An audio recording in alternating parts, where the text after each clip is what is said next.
श्री राम मित्रों,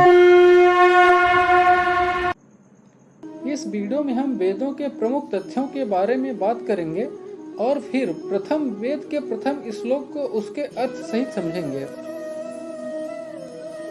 वेद शब्द संस्कृत की धातु विद से लिया गया है, जिसका अर्थ ज्ञान होता है, और इन वेदों को समझने वाले मनुष्य को विदित कहा जाता है। मित्रों, हमारे वेदों को अपरुषेय कहा जाता है।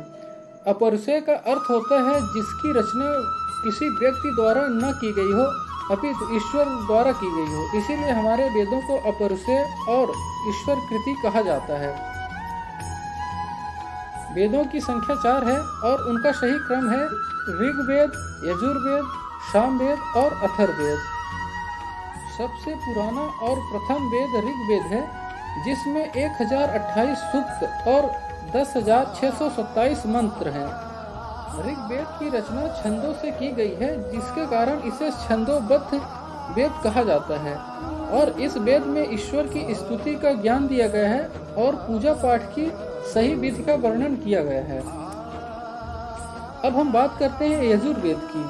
तो यजुर्वेद में 1975 सूक्त हैं, और इस वेद में कुछ ही सूक्त नए हैं, बाकी सारे सूक्त ऋग्वेद से ही लिए गए हैं। यजुर्वेद को सरलता से समझने के लिए इस वेद की रचना गद्य और पद्य दोनों पद्धतियों को मिलाकर किया गया है। अब हम बात करते हैं सामवेद की। सामवेद में 1875 सूक्त हैं, और सामवेद की रचना संगीतमय तरीके से की गई है, और सामवेद के श्लोकों को संगीतमय तरीके से गाया जाता है। अब हम बात करते हैं सबसे नए और अंतिम वेद अथर्ववेद की। इस वेद की रचना अथर्व ऋषि द्वारा की गई है, और अथर्ववेद में धर्म, यज्ञ और औषधियों के बारे में बताया गया है।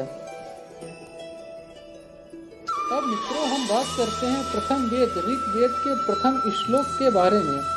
तो ऋग्वेद का प्रथम श्लोक कुछ इस प्रकार से है: ओम अग्नि मिले पुरोहितम यज्ञस्य देव मृत्युंजम होत्रम रत्न धातमम।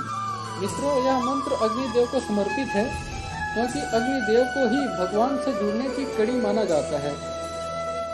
और इस श्लोक का अर्थ कुछ इस प्रकार है: हे अग्नि स्वरूप परमात्मा, इस यज्ञ के द्वारा मैं आपकी आराधना करता हूँ। सृष्टि के पूर्व भी आप थे, और आपके अग्नि रूप से ही सृष्टि की रचना हुई है। हे अग्नि रूप परमात्मा, आप सब कुछ देने वाले हैं। आप प्रत्येक समय एवं ऋतु में पूज्य हैं। आप ही अपने अग्नि रूप से जगत के सब जीवों को सब पदार्थ देने वाले हैं, एवं वर्तमान में प्रलय में सबको समाहित करने वाले हैं। मित्रों, यहाँ पर अग्निदेव को सूर्य भगवान के रूप में दर्शाया गया है। ऋग्वेद में 1028 सूक्तों में से 200 सूक्त अग्निदेव को ही समर्पित किए गए हैं। मित्रों, ऐसे ही वैदिक ज्ञान के लिए वेद चैनल को सब्सक्राइब करके वेद परिवार का हिस्सा बनें। धन्यवाद।